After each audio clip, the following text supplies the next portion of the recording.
We came back to empty the house, as if that were a task and not an intrusion. No one said the word clean, because we all knew nothing there had ever been cleaned, only left to accumulate.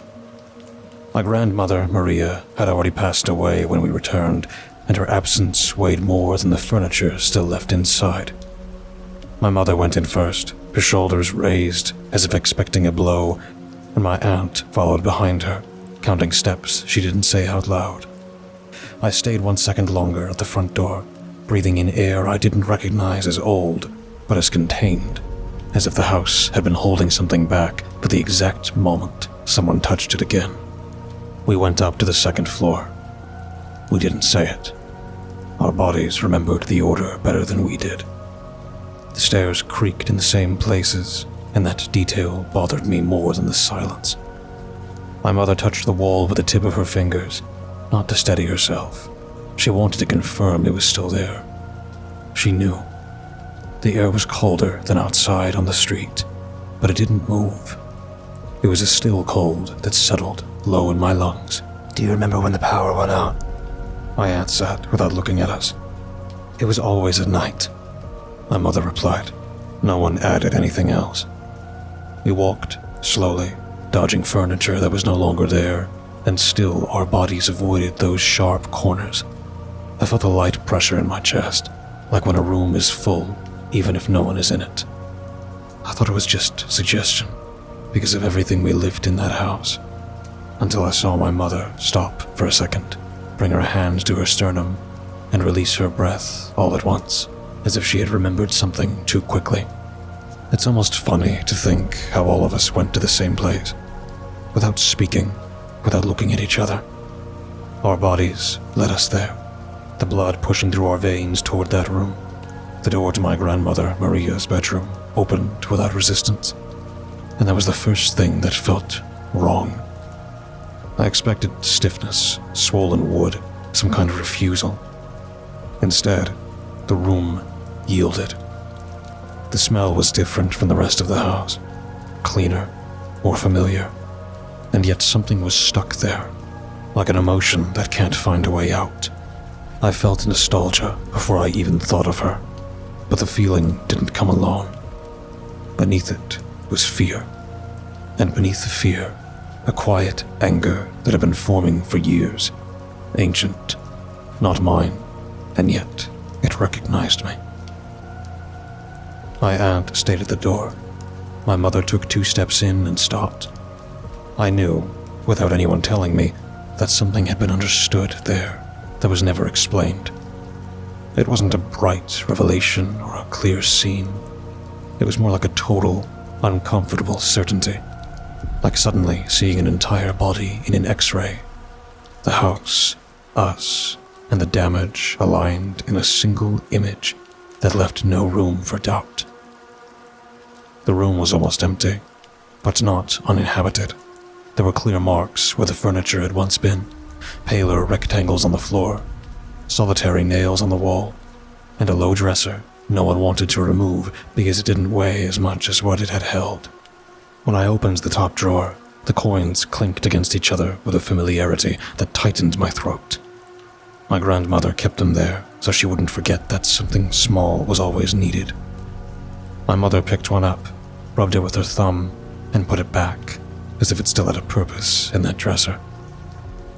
We found normal things, a rosary without a cross, buttons that no longer matched, a handkerchief folded with care. That would have been enough for a clean, manageable sadness. But then, something appeared that we didn't recognize. It was inside the bottom drawer, wrapped in a cloth that didn't belong to my grandmother, or at least I had never seen it before. The fabric was rougher, darker, and it smelled different.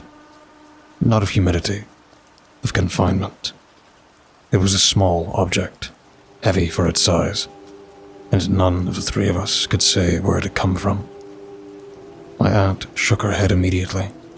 My mother held it a second longer than necessary, as if waiting for the moment of something to arrive late. I knew, without knowing how, that it hadn't been there before the house began to get sick. In the end, My mother threw it to the floor.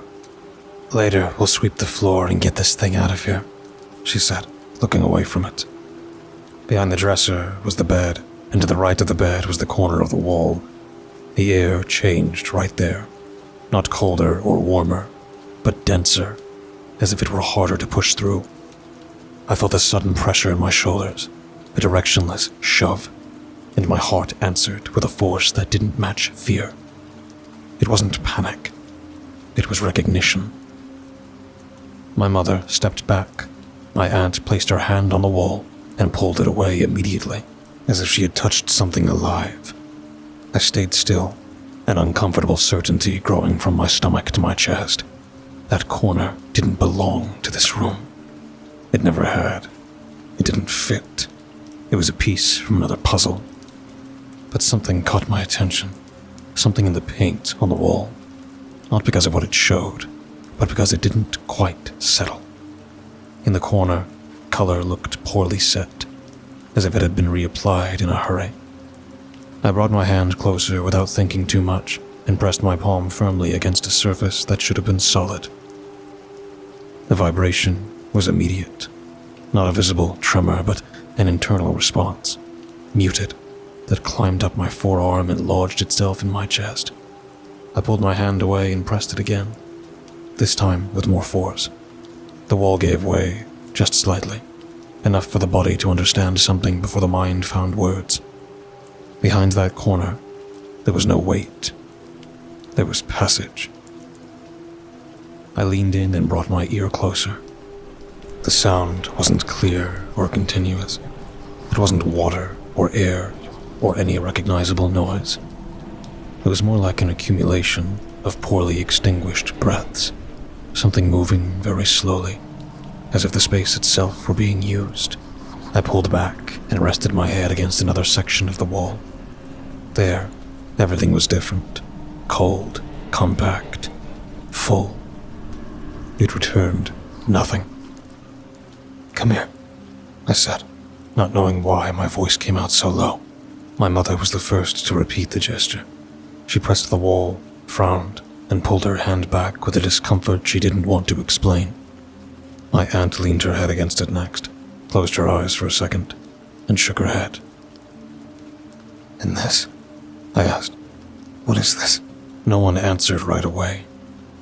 It's always been there, I think, my aunt said at last, more like a guess than a memory. The thing is, my mom had the wardrobe right in this corner. There's never a reason to touch it or examine it.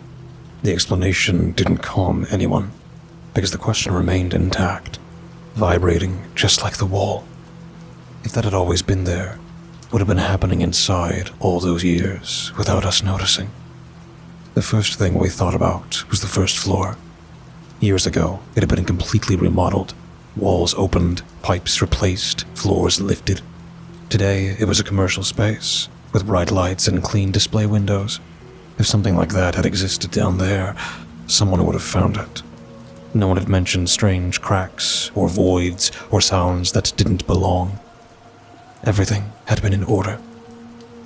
That led us to the next step, almost without saying it. We began to go through the other rooms, on the second floor, not to inspect them, but to touch them, feel the wall, press corners, rest our heads just enough. It was a brief, clinical inspection. Nothing happened anywhere. The walls returned cold, density, silence. They were walls the way walls are supposed to be.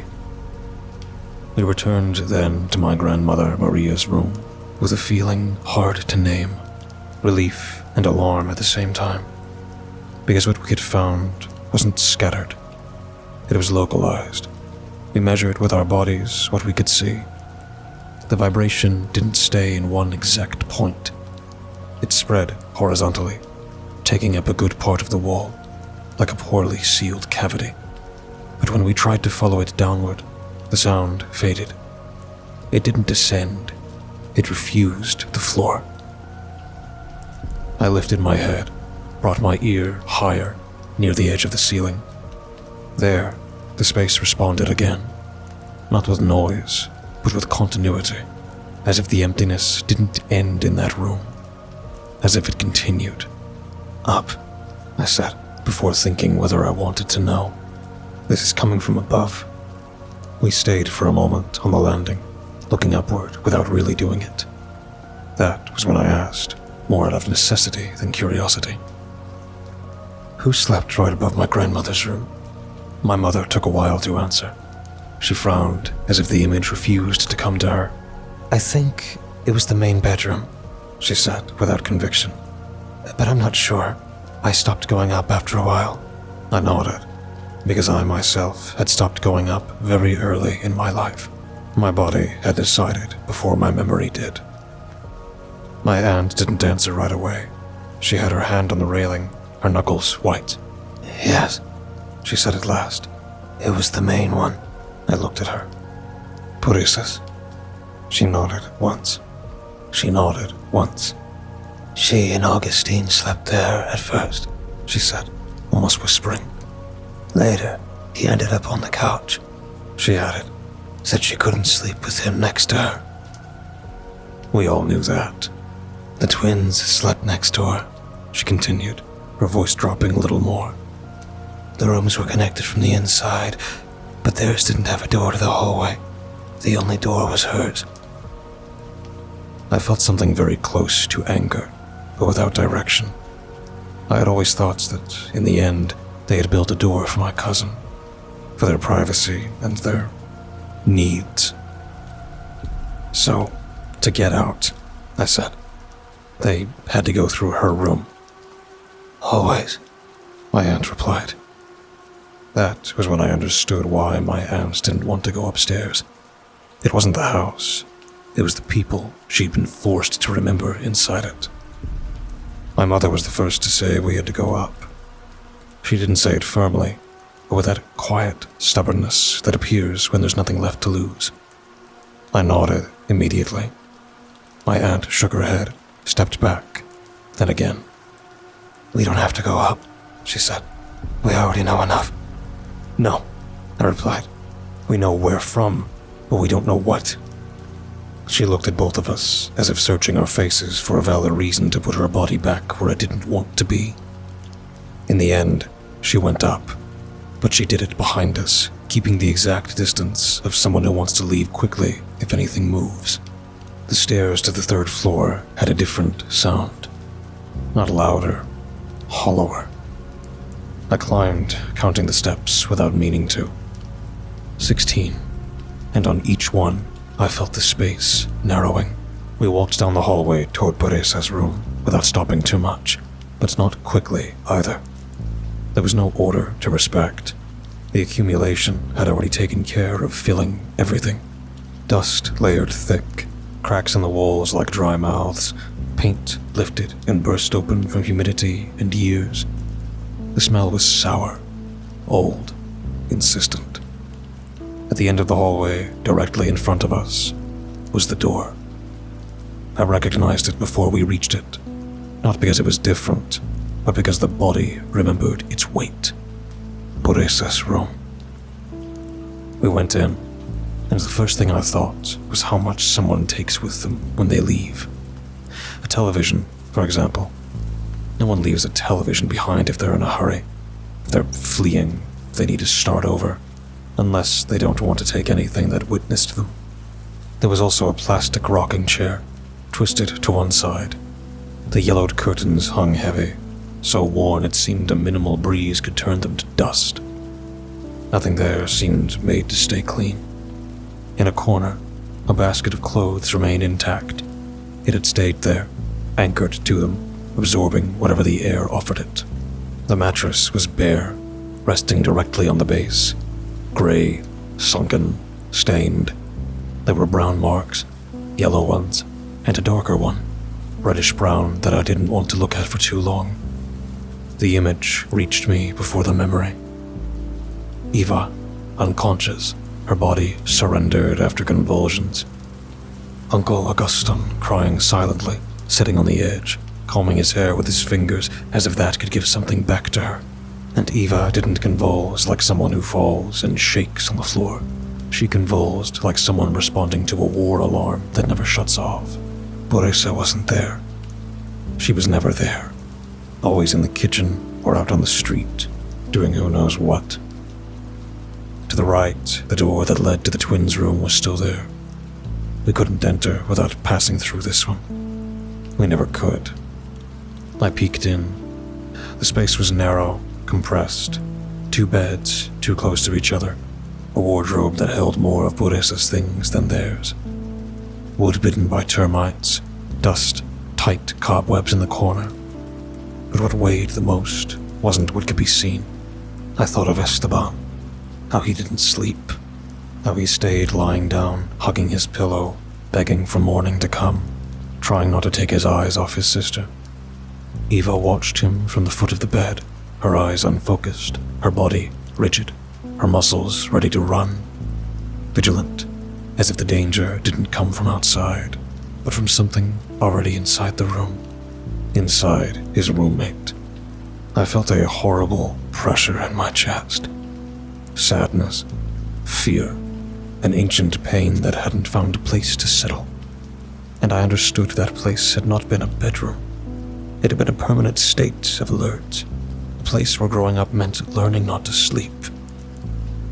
I pulled my head out of that room to begin the inspection. We moved together, touching the walls the way you touch someone who's asleep, unsure if waking them is a good idea. The hand went ahead of the body, and the head stayed behind, approaching only as much as was humanly possible and necessary.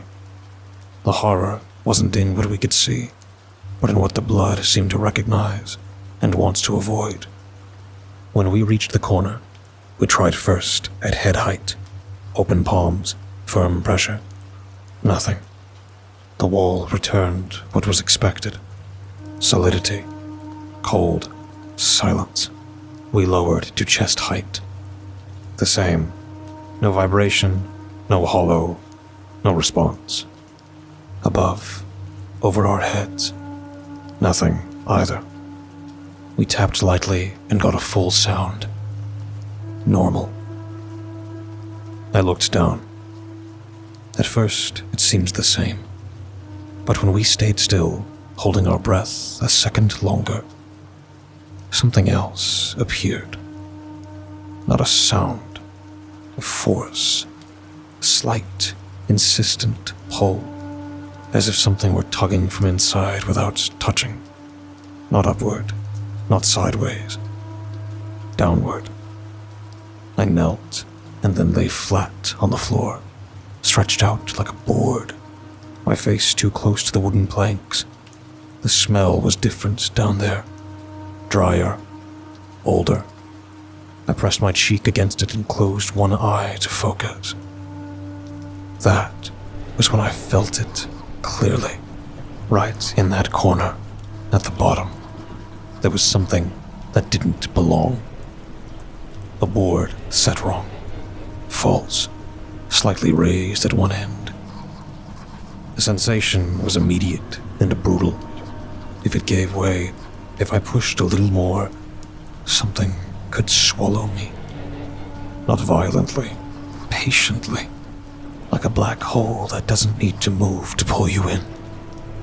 I straightened up slowly, my heart beating out of rhythm. I looked at my mother and my aunt. Neither asked what I had found. They knew by the way I pulled my hands back, as if they had been lent to me, and no longer fully belonged to me. The board wasn't there like that by accident. Either someone had expected no one to ever notice it, or had counted on someone eventually doing so. We looked at each other without saying it, and I knew it was going to be me. Not out of bravery, but because I was already too close. My mother looked for something to lift the board and found a rusty hook, forgotten among bits of wood and dust. I slid the hook barely into the gap and pulled carefully. The board gave way without resistance, as if it had been moved many times before. It wasn't nailed down. It was just placed there. The air changed immediately. Something rose from below that wasn't the smell of humidity, but a mixture. Wet fabric, old grease, rusted metal, and something thicker. Impossible to classify. It wasn't a clean conduit. and I don't know if it ever had been. I lit it with my phone's flashlight. I didn't see a pipe, a drain, or anything like that. I saw an irregular space, poorly defined, with remnants stuck to the inner walls. It looked more like the architecture an animal would carve with its claws. A cave, a cavern, a burrow. I could see scraps of fabric, long thin fibers like human hair. A dark residue that didn't follow a single direction, but several, as if it had been pushed and returned over and over again. That doesn't go down, my mother said, without raising her voice. That stays. I leaned in a little more. Among the remnants was something I recognized without wanting to. A piece of synthetic fiber, greasy, smelling of kitchen. It didn't belong to that room, nor to my grandmother's. That was when I understood, not as an idea, but as a physical image. The chute didn't carry everything downwards as gravity dictates. It leaked, returned, overflowed at the edges. What had been expelled didn't choose a destination. It went wherever it could. I thought of the wooden floors, the cracks, the bare feet, the constant cold around the ankles, the small bodies living above something that never stopped moving. Pureza. I was sure it was her. Had given birth downward, believing the horror had only one direction. But the space didn't obey. The conduit didn't drain, didn't carry whatever she wanted to reach my grandmother's room and our entire floor. The conduit saturated. And when that happened, what couldn't go down began to rise. I inserted the hook into that hole and something gave way inside. It didn't fall. It stretched. A thick, dark substance clung to the metal as if it didn't want to let go, as if we were in the middle of a rescue. When the hook came back out, it carried with it a crimson thread, opaque, not dripping, but holding on to the opening like a secretion that hadn't decided to die yet. The smell came after. It was open rot. It was old blood. Blood that had been expelled without air, without light, and then stored for years. A deep, intimate smell, impossible to confuse with anything else. I wiped my hand on my pants by reflex and felt disgust when I realized it didn't come off. It had stuck, forming a warm layer that seemed to respond to movement. That, my aunt said, her voice breaking. That's a birth. None of us corrected her. There was no need to say her name to see her. My body understood the posture on its own. A woman crouched in a deep squat, feet firmly planted, legs open to the limit of pain. Her nails dug into the walls to brace the push. Her back pressed against the corner, as if she needed that exact angle to keep from collapsing.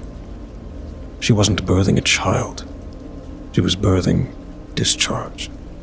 Birthing emotional residue turned into matter. Each spasm expelled something she couldn't hold without breaking inside. And the hole waited for her. Not as an accident, but as a destination. The conduit was there to receive, to suck in, to carry far away what she didn't want to bear. What she wanted to spit onto us. She did it with intention, with determination, with the certainty that if she handed her curse to another body, it would stop burning her from within. Each spasm relieved her body and condemned ours. In that moment, something hit me. Everything came in at once, without order, without permission, as if someone had pushed an entire wall into my head. The conduit, the leakage, the wrong direction of gravity, the vertical birth believing itself in escape and becoming a system. The house not as a container, but as a network. and I understood there wasn't a single point of origin, but a body insisting for years on expelling what it couldn't metabolize. Eva didn't convulse from illness. She convulsed because her small body grew on top of a body that never stopped emitting alarm signals, because the nervous system learns what the environment repeats to it, and that environment vibrated. That's why her muscles tensed before her consciousness. That's why she fell. That's why her body screamed when no one else could. Esteban wasn't nervous. He was a sentinel, a child trained not to sleep, to watch over his sister, to anticipate the spasm, the noise, the danger that came from inside. His security wasn't weakness. It was the way his body had formed, had adapted. It was survival, learned in a room where fear was more palpable at night, and there was only one exit. My uncle Augustin wasn't a passive, silent, idiotic man, like Borisa said. He was being drained. He lived with his feet sunk into a house that absorbed his will. That's why he didn't argue, didn't protest, didn't speak. He only cried in silence, with tears made of air, because every attempted resistance was returned to his body as pure exhaustion. A man turned into a host, a zombie with his heart crushed by the same sharp-nailed hand that wore the ring he had given her. The animals didn't die from isolated cruelty.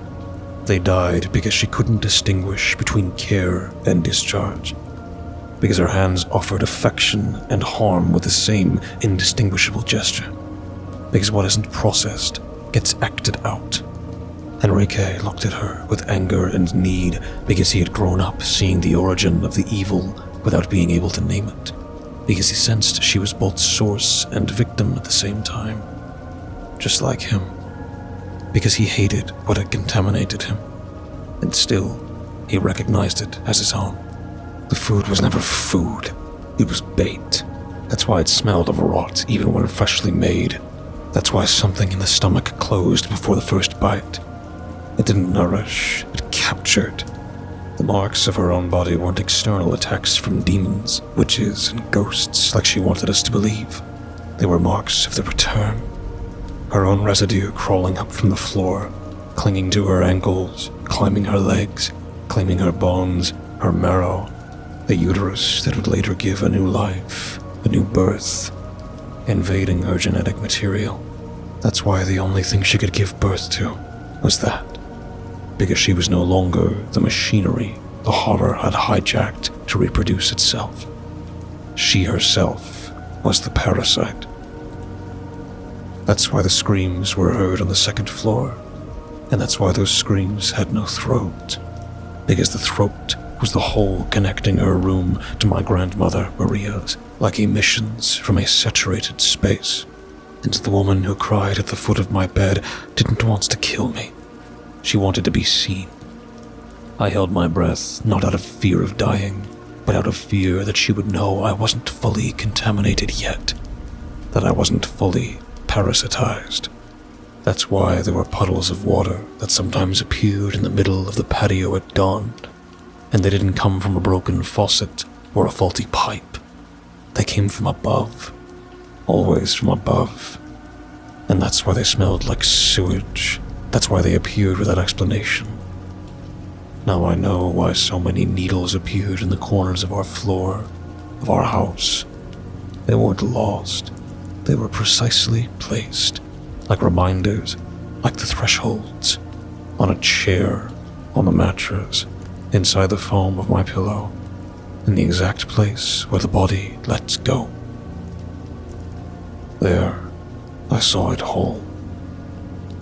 She gave birth downwards, believing the horror had only one direction.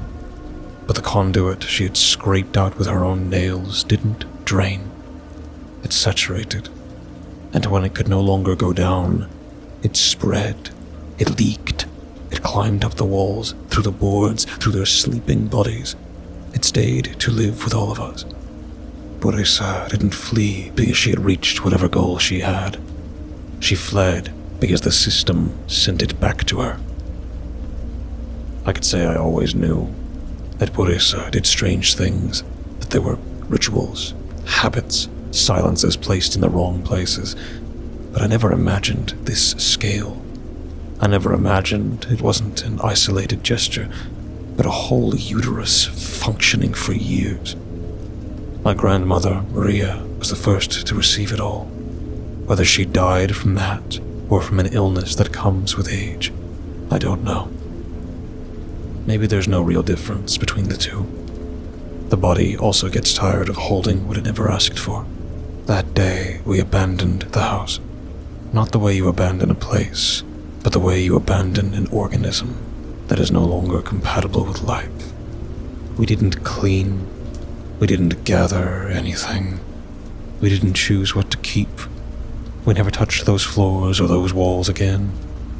We knew any attempt at order would be a lie. We talked about selling it and fell silent.